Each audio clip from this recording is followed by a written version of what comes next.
दो गेंदें, दोनों का द्रव्यमान कितना है m। ठीक है, दोनों पर समान आवेश कितना है q। अगर दोनों पर समान आवेश q होगा तो दोनों एक दूसरे पर क्या लगाएंगे, विद्युत प्रतिकर्षण बल लगाएंगे। तो हम लोग एक गेंद को लेकर चलते हैं, वो वाली गेंद आपकी क्या है b।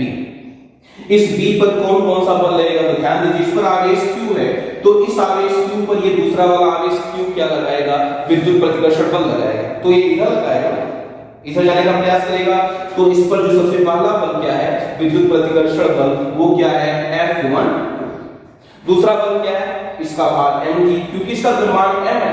अगर किसी वस्तु में द्रव्यमान होता है तो उसमें एक भार लगता है, वो भार कितना होता है mg। वो कहां काम करता है आपका, ऊर्ध्वाधर नीचे की तरफ। ध्यान दीजिए इस पिंड को, इस गेंद को जिस धागे से बांधा गया है उस धागे में एक और बल रहेगा, जिसे हम लोग तनाव बल बोलते हैं। वो तनाव बल हमेशा किधर लगता है, जहां से बांधा गया है उधर की तरफ। तो इस पर जो तीसरा बल है वो कौन सा बल है आपका, तनाव बल क्या हो गया आपका T। तो इस प्रकार कंफर्म हुआ इस गेंद पर कुल कितने बल हैं, 3। पहला भार mg ऊर्ध्वाधर नीचे, दूसरा विद्युत प्रतिकर्षण बल इधर की तरफ, और तीसरा क्या हो गया तनाव बल T, वो किसकी तरफ, आधार की तरफ। अब यहाँ पर ध्यान दीजिए ये थीटा है और इस थीटा का मान कितना है आपका 5 अंश, क्योंकि 2 थीटा बराबर 10 अंश हुआ तो थीटा बराबर कितना हो गया आपका 5 अंश हुआ। ठीक है, अगर ध्यान दीजिए यहाँ पर हम एक रेखा खींचे,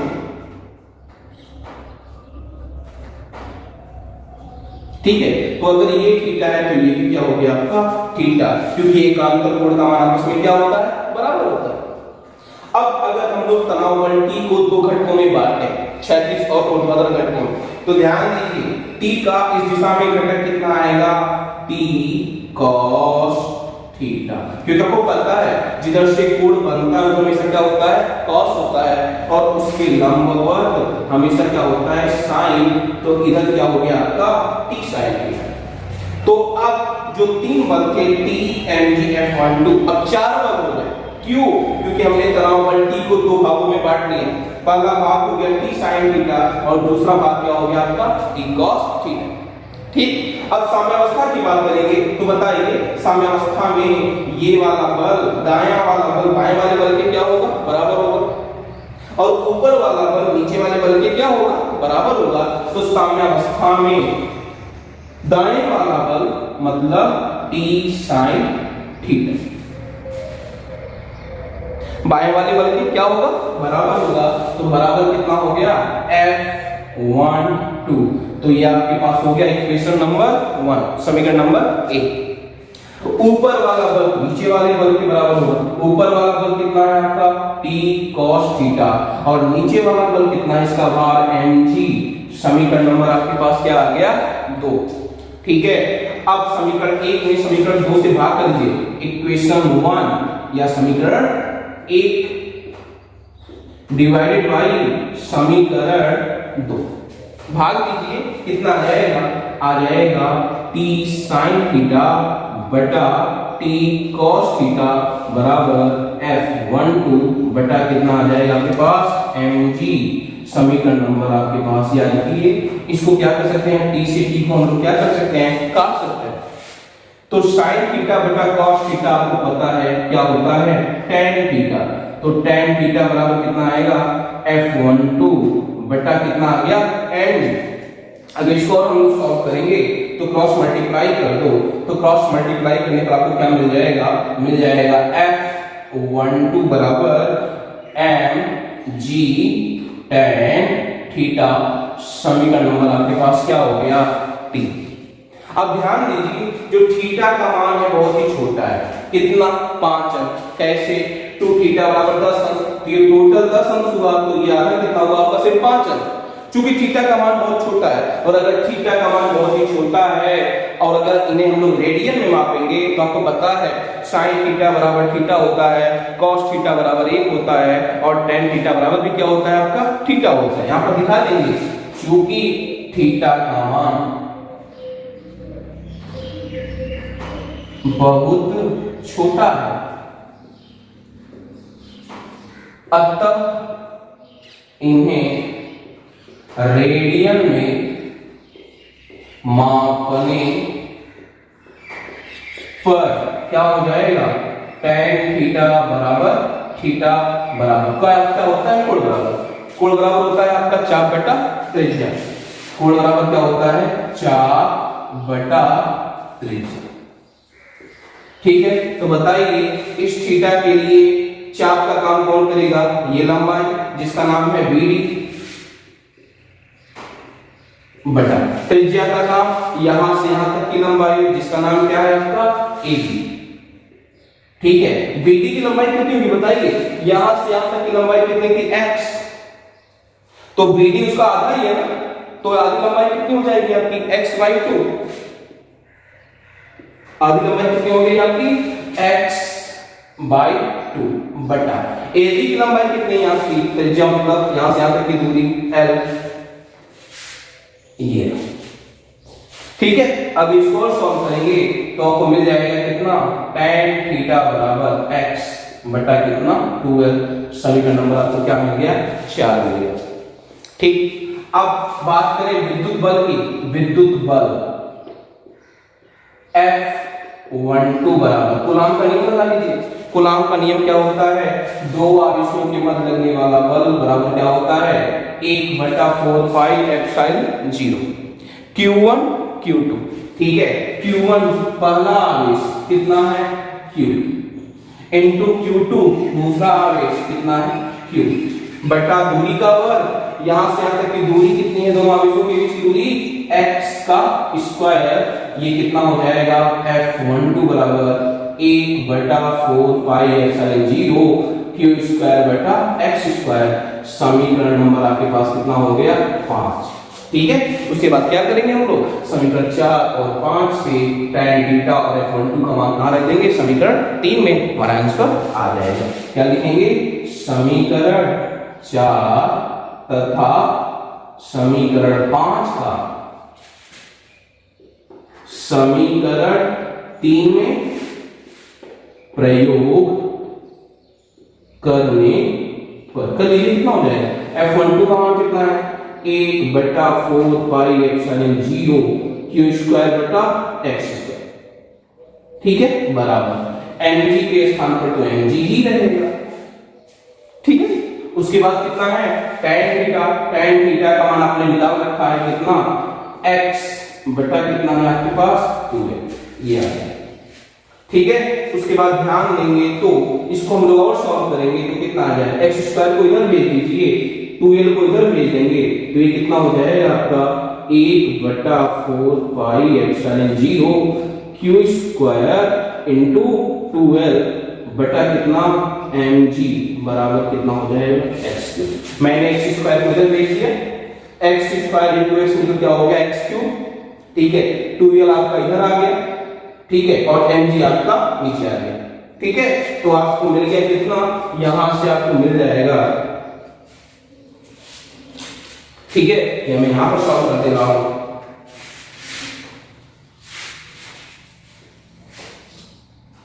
ठीक है, यहां से आपको कितना मिल जाएगा, मिल गया x³ बराबर कितना है Q स्क्वायर 2L बटा 4 पाई एप्सिलॉन 0 mg।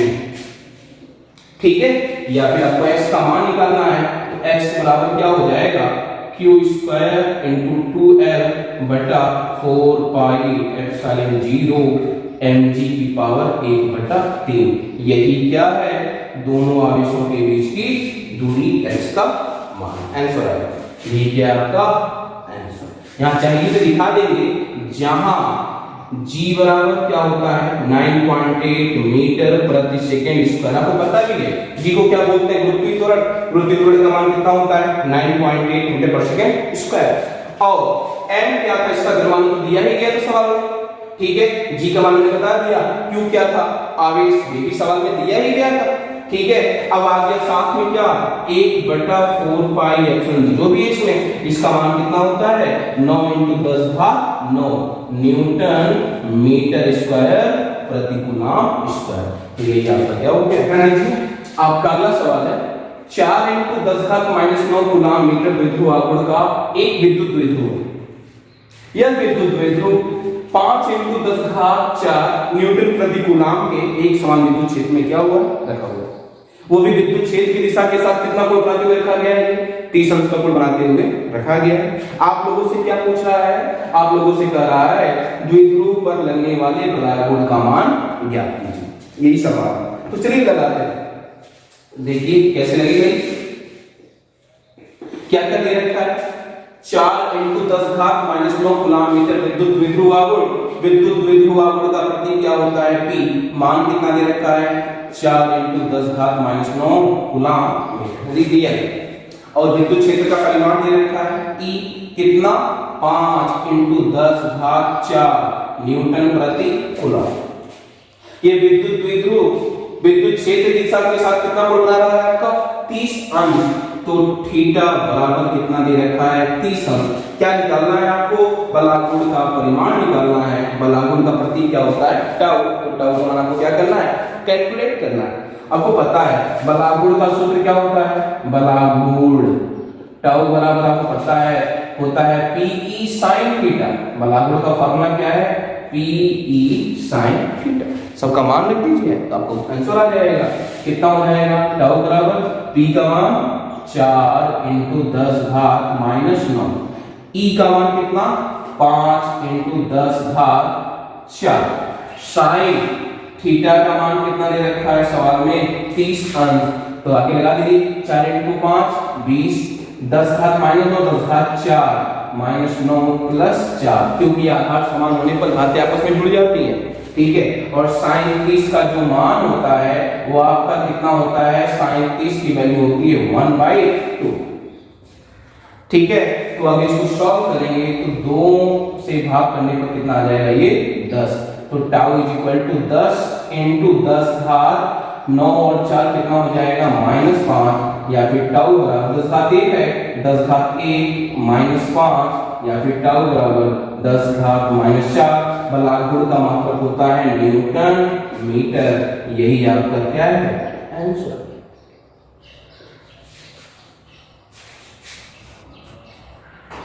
आपका अगला सवाल है, दो बिंदु आवेश Q1 तथा Q2 है।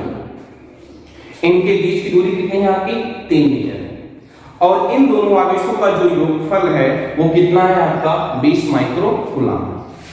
ये भी दे रखा है यदि एक आवेश दूसरे आवेश को 0.075 न्यूटन के बल से प्रतिकर्षित करता है तो दोनों आवेशों का हमको क्या करना है, मान निकालना है, ठीक है। तो चलिए देखते हैं कैसे होगा ये आपको किसका मान निकालना है, Q1 का मान निकालना है, और किसका मान निकालना है, Q2 का मान निकालना है।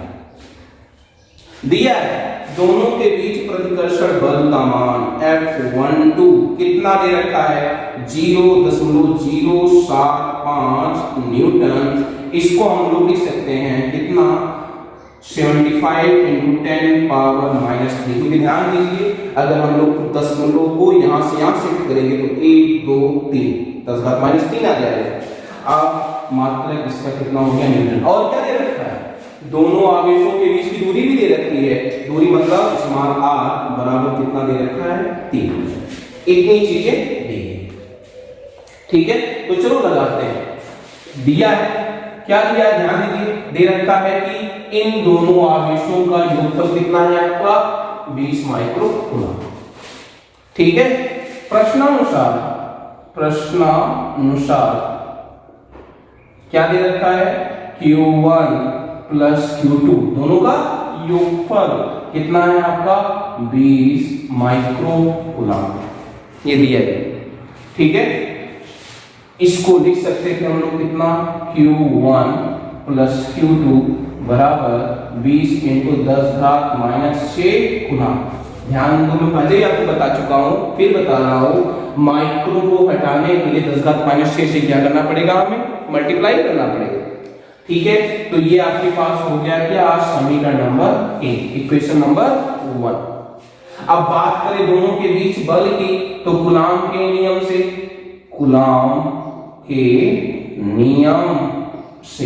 क्या है, कूलाम का नियम, दो आवेशों के बीच लगने वाला बल 1/4πε0 Q1 Q2 बटा क्या होता है R स्क्वायर। सबका मान रख दीजिए। F12 का मान दिया हुआ है कितना 75 into 10 power -3 is equal to, इसका मान जानते ही हैं, इसका मान कितना होता है 9 into 10 घात 9, 9 into 10 घात 9। ठीक है, Q1 का मान हमें निकालना है, Q2 का मान हमें निकालना है, R का मान दिया है 3 मीटर, R का स्क्वायर मतलब 3 का स्क्वायर। ठीक है, 3 का स्क्वायर कितना होता है 9। ठीक है, तो 9 से 3 का स्क्वायर क्या हो जाएगा आपका, कट जाएगा।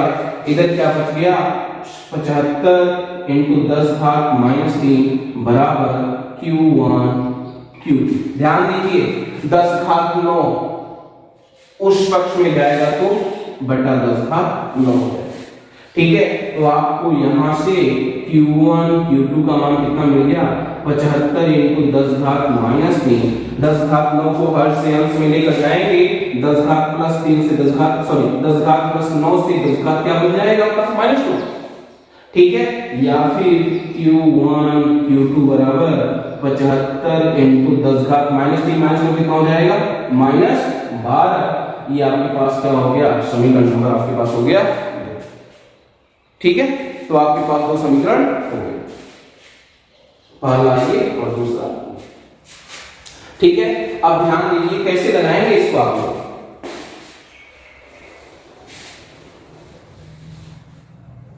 आपको एक सूत्र पता होगा, वो क्या है ध्यान दीजिए, a माइनस बी का होल स्क्वायर बराबर क्या होता है a square plus b square minus क्या होता है 2a। सभी को पता है, इसको हम लोग ऐसे भी लिख सकते थे a माइनस बी का होल स्क्वायर बराबर a square plus b square minus 2ab plus 2ab minus 2a। मैंने क्या किया, इसी में प्लस 2ab जोड़ दिया और 2ab घटा दिया, तब भी वही मान होगा। ठीक है, या फिर a माइनस बी का होल स्क्वायर बराबर क्या हो जाएगा a square plus b square, इसको इसके साथ कर लीजिए प्लस 2ab माइनस 2ab बराबर कितना हो जाएगा -4ab।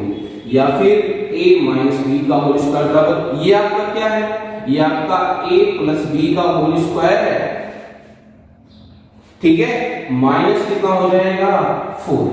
ठीक है, या फिर a माइनस बी का बराबर कितना हो जाएगा आपका वर्गमूल में a प्लस बी का होल स्क्वायर माइनस 4a। ठीक है, इस सूत्र से अगर हम लोग चाहें तो किसका मान निकाल सकते हैं, इस सूत्र से अगर हम लोग चाहें तो Q1 माइनस Q2 का मान निकालेंगे। कैसे लगेगा ये ध्यान दीजिए। इसके बाद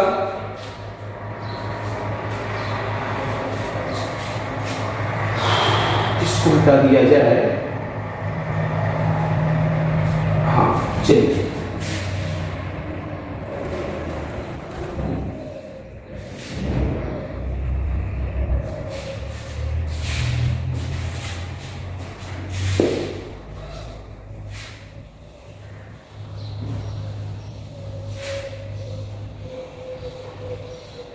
ठीक है, इसको मैं नीचे लिख दे रहा हूं। इस समीकरण को कितना है Q1 प्लस Q2 बराबर 20 into 10 घात -6 गुना समीकरण नंबर 20 समझा। ठीक है, अब यहां पर ध्यान दीजिए, इसलिए इसके अकॉर्डिंग क्या हो जाएगा Q1 माइनस Q2 बराबर कितना हो जाएगा बताइए।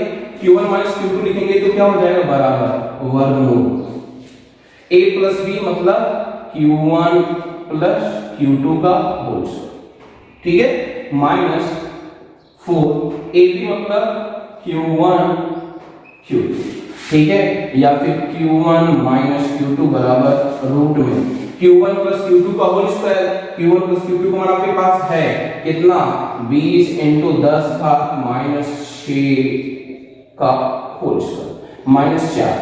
Q1 Q2 का मान भी आपके पास है कितना 75 into 10 घात -12। ठीक है, तो Q1 माइनस Q2 बराबर कितना हो जाएगा 20 का वर्ग करेंगे तो 400, 10 घात -6 का वर्ग करेंगे तो 10 घात -12।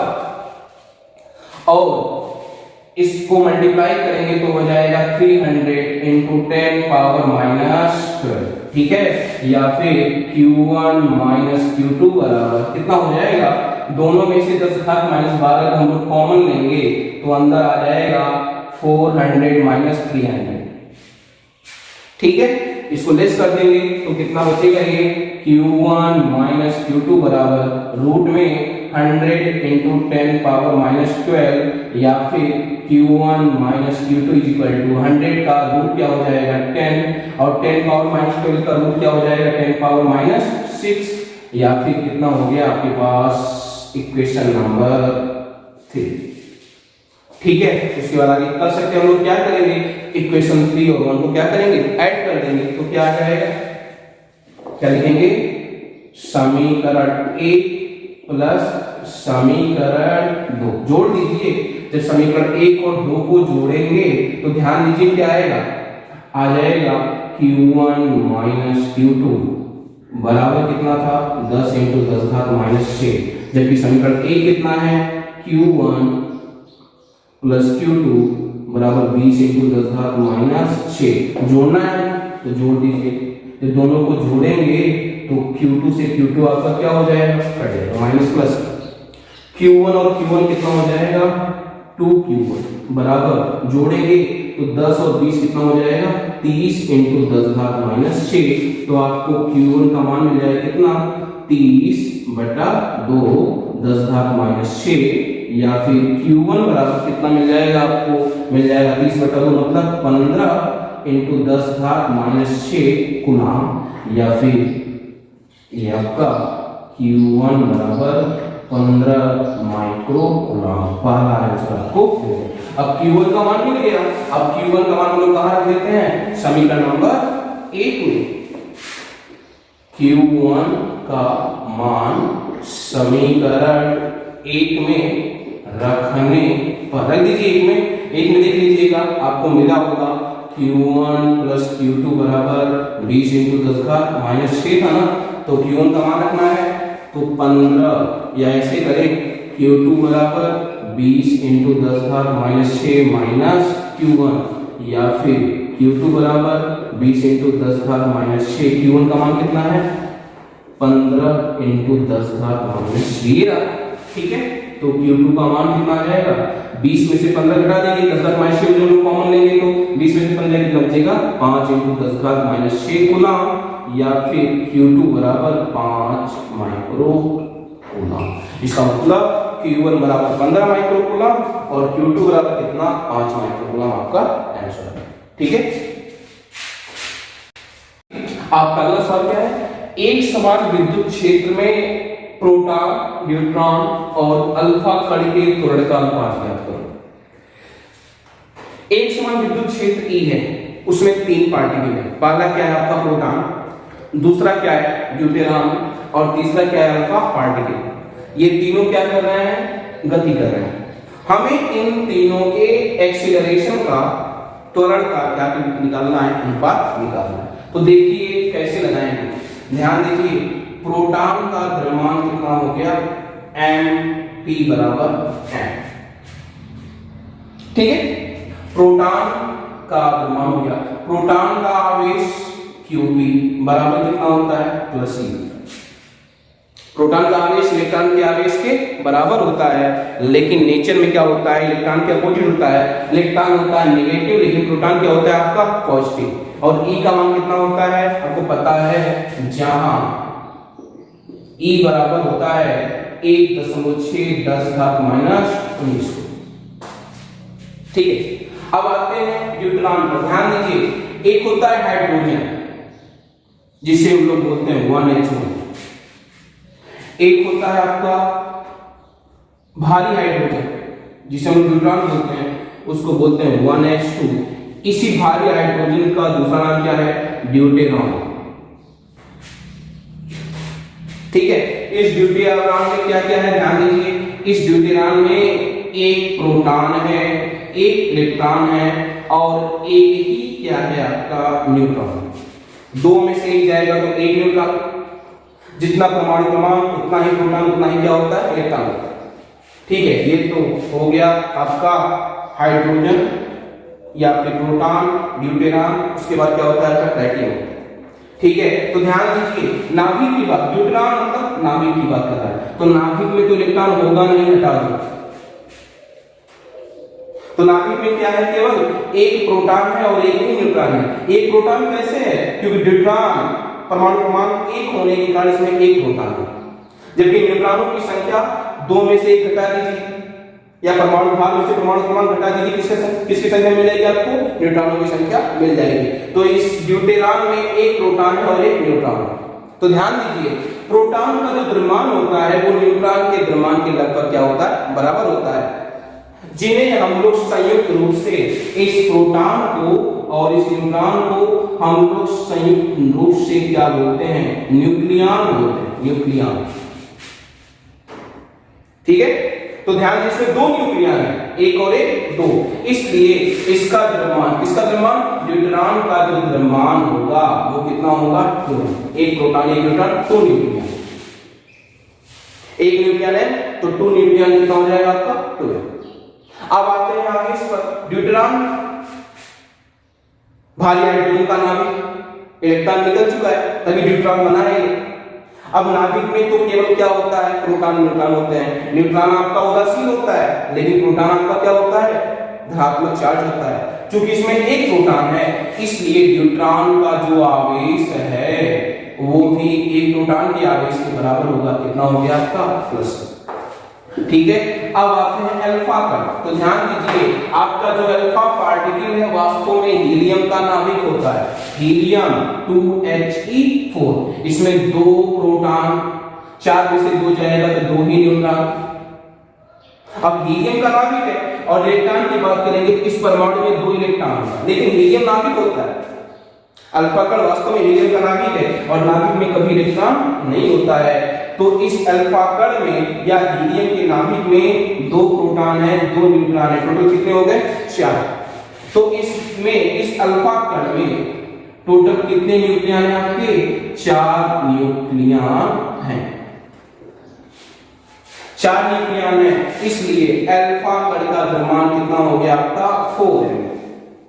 ठीक है, अब अल्फा कण का आवेश की बात करते हैं, ध्यान दीजिए अल्फा कण हीलियम नाभिक मतलब 2 प्रोटॉन 2 न्यूट्रॉन, 2 न्यूट्रॉन मतलब उदासीन, लेकिन 2 प्रोटॉन मतलब +2E। अल्फा कण का आवेश कितना हो गया आपका, +2E।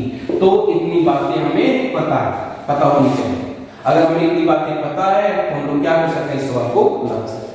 अब हमें निकालना था त्वरण। पहला प्रोटॉन का त्वरण हम लोग क्या मान लें, Ap। ठीक है, ड्यूटेरॉन का त्वरण हम लोग क्या मान लें, Ab, और अल्फा कण का त्वरण क्या मान लें, अल्फा। हमें इसी का मान क्या करना है, निकालना। तो ध्यान दीजिए आपको पता है F बराबर क्या होता है, ma। आपने पढ़ रखा है न्यूटन के गतिविधि द्वितीय नियम से, F बराबर क्या होता है, ma। अगर F बराबर ma तो A बराबर क्या होगा, F बटा कितना हो जाएगा, m। अब आते हैं F पर, तो ध्यान दीजिए A बराबर आपको पता है, पढ़ाया गया है, विद्युत क्षेत्र की तीव्रता E बराबर होता था F बटा Q0। अगर E बराबर F बटा Q0 तो F बराबर क्या होगा, Q0 इंटू E। तो F के स्थान पर कितना हो जाएगा, Q इंटू E बटा कितना हो जाएगा, F। तो हमने इस आवेशित कण के लिए त्वरण का सूत्र निकाला। ठीक है, अब यहां पर ध्यान दीजिए, बात करें हम लोग सबसे पहले प्रोटॉन की, तो प्रोटॉन का त्वरण Ap बराबर क्या होगा, Qp Ep बटा Mp। सबका मान रख दीजिए तो कितना आ जाएगा, Ap बराबर Qp का मान कितना, +E। ठीक है, Ep सबके लिए विद्युत क्षेत्र का मान क्या है, एक समान है, तो विद्युत क्षेत्र का मान Ee।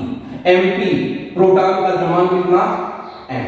ये ठीक है, समीकरण नंबर आपके पास A। इसी प्रकार बात करें ड्यूट्रॉन की, तो ड्यूट्रॉन के लिए त्वरण निकालेंगे तो क्या होगा, ड्यूट्रॉन का आवेश Qd, ड्यूट्रॉन के लिए विद्युत क्षेत्र Ed, ड्यूट्रॉन के लिए द्रव्यमान मतलब Md। ठीक है, Qd ड्यूट्रॉन का आवेश कितना था, E, विद्युत क्षेत्र का मान सबके लिए एक समान, इसलिए E।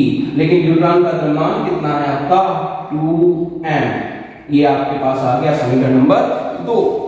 ठीक, अब बात करें अल्फा कण के लिए। अल्फा कण के लिए थोड़ा मान लेंगे अल्फा, तो इस सूत्र से Q अल्फा E अल्फा बटा m l।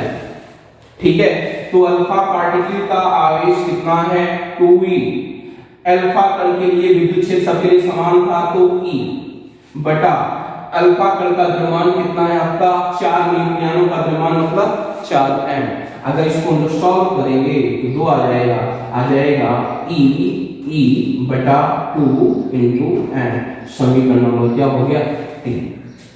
चूंकि हमको तीनों का रेशियो निकालना है, इसलिए समीकरण 1, 2 तथा 3 से क्या हो जाएगा बताइए, AP अनुपात AD अनुपात A अल्फा बराबर, सबसे पहले AP का मान कितना था EE बटा m अनुपात AD का मान कितना था EE बटा 2m। ठीक, उसके बाद A अल्फा का मान कितना था EE बटा कितना 2m। ध्यान, इस सब में E है, सभी में m है, सभी में ही कैपिटल E भी है, तो क्या आ गया AP अनुपात AD अनुपात A अल्फा बराबर, यहाँ पर केवल 1, यहाँ पर केवल 1 बटा 2, यहाँ पर केवल 1 बटा 2। अब अगर चाहे तो आप सब में 2 से मल्टीप्लाई कर दीजिए। जब आप सब में 2 से मल्टीप्लाई करेंगे तो आपका आंसर आ जाएगा कितना AP ratio AD ratio A alpha बराबर 2:1:1। आपका ये भी सही है, आपका ये भी सही है। ठीक है, यही आपका क्या हो गया